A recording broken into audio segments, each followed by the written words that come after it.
Welcome to Nasdaq Trade Talks. I'm your host, Jill Malandrino, global markets reporter at Nasdaq. Joining me at the market site in Times Square, New York City, we have Frank Siller. He's the chairman and CEO of Tunnel to Towers Foundation. Frank, it is an honor to have you with us in studio, and we are gearing up for the big event, September 29th, to Run, Walk, and Honor.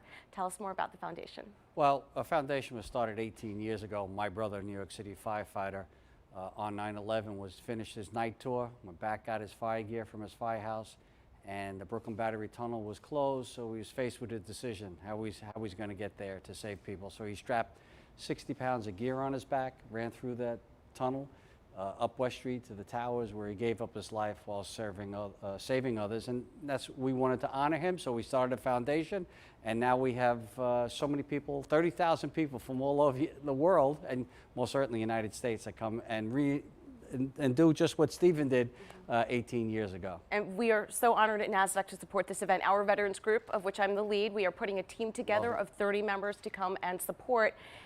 It looks like it's the most patriotic event. It is the absolute most patriotic event in America. We have, when you come out of the tunnel, we have the pictures of all our first responders who died on 9/11. We have other firefighters holding them, police officers holding them. And then after that, this year, and I'm glad you're coming this year, because this is, you're supporting your military and those who work for you here.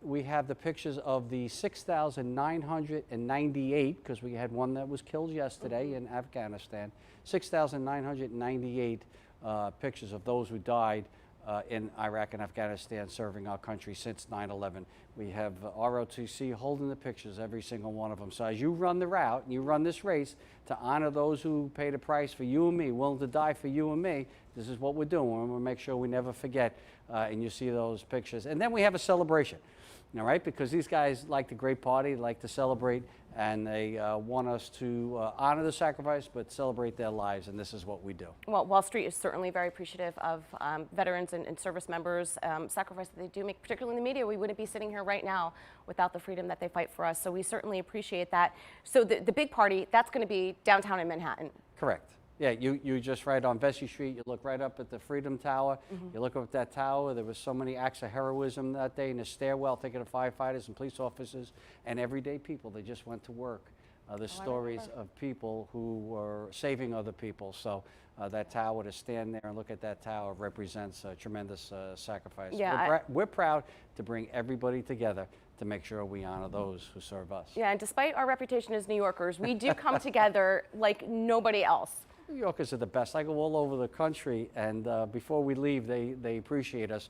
I'm usually going with New York City firefighters and police officers, those who are down at ground zero. You know, we have 70 events around the country, different runs and climbs all over America, to make sure people don't forget the sacrifice that was made that day. We're blessed that many of them run with fire gear on their back. Firefighters will be running with the gear, police officers. You know, we pay off mortgages for fallen first responders who have young children, all right? Lou Ramos, that we hear, Detective Lem, Paul, we have so many that we've been able to pay off over the last few years. 50 mortgages just in the last year of police officers and firefighters around the country, plus Gold Star family members, those who died in the line of duty, leave young families behind, and we build specially adapted smart homes for our country's most catastrophically injured service members. You're going to see them at the run. Many of them run. We had a quadruple amputee that actually did the run with their prosthetics on. Quadruple amputee, think about that. Yep. So it's pretty incredible, and the name I tried to remember before was Paul Toluzzo. I just want to make sure that he was a police officer that died here in New York. It's amazing. If that's not motivation to get out there and support the cause, thank you so much for joining us at MarketSite. Now, I want to remind everyone to participate and to keep up on all the activities that the organization runs through. Be sure to go to www.tunneltotowers.org. We look forward to seeing you in Brooklyn and Manhattan on September 29th. They can still sign up. They can still sign up? Still sign up. And after this video, how could you not be motivated to sign up? And I know our veterans team at Nasdaq is certainly excited to be there. Thank you so much again for joining us. Thank you, Jill. And we'll see you on the 29th. I'm Jill Malandrino, global markets reporter at Nasdaq.